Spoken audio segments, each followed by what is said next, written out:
രാഷ്ട്രീയ കൊലപാതകങ്ങൾ, ആ കൊലപാതകങ്ങൾ അവസാനിപ്പിക്കണം.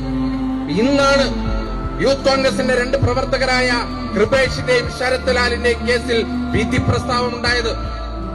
ആ വിധി പ്രസ്താവത്തിൽ പറയുന്നത് കൃത്യം 1 തൊട്ട് 10 വരെയുള്ള പ്രതികൾക്ക് ഇരട്ട ജീവപര്യന്തവും മറ്റു പ്രതികൾക്ക് ജീവപര്യന്തവുമാണ്. കേസ് നടക്കട്ടെ, പക്ഷേ ഈ കൊലപാതകം നടത്തിയവരെ സംരക്ഷിക്കില്ല എന്നിവിടുത്തെ രാഷ്ട്രീയ പ്രസ്ഥാനങ്ങൾ പറയാൻ തയ്യാറാകണം.